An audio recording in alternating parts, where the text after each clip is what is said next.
Polarisation की हौसला शिकनी नहीं करेंगे। वज़ीर आज़म का अपना मीटर अपनी रीडिंग ऐप के इफ्तिताह पर खिताब। कहा, मीटर रीडिंग से मुतालिक शिकायत आम थीं, अब सारिफीन खुद रीडिंग दे सकेंगे। बिजली की कीमतों में कमी तरजीह रही।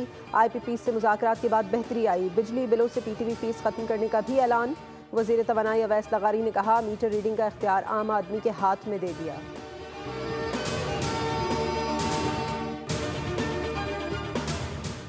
मुल्क भर में मानसून की बारिशें। MDMA के मुताबिक मुल्क में बारिश के दौरान हादसात में 72 अमवात हुई। लाहौर में आंधी के साथ फिर बारिश। लक्ष्मी चौक, शादमान टाउन समेत कई इलाकों में बादल जमकर बरसे।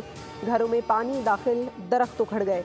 ट्रैफिक की रवानी मुतासर। मुख्तलिफ हादसात में 3 अमवात। शेखुपुरा के मुख्तलिफ इलाकों में तूफानी बारिश। शदीद बारिश से मकान की छत गिर गई। 2 खवातीन जख्मी, कई फीडर्स ट्रिप कर गए। फिरोजवाला में आंधी से मकान की दीवार गिर गई, बच्चा जाँ बहक हो गया। मुल्क भर में आइंदा 2 रोज़ शदीद बारिश और लैंड स्लाइडिंग का खदशा। NDMA का अलर्ट जारी।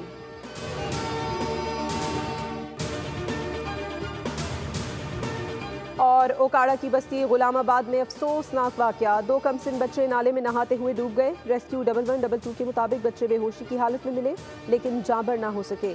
लवाहिकीन ने बच्चों को खुद नाले से निकाला और अस्पताल मुंतकिल करने से इनकार कर दिया।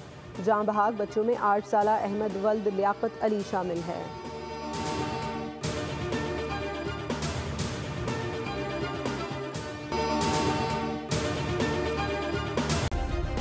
सब्सक्राइब करें और बेल दबाएं ताकि कोई खबर रह न जाए।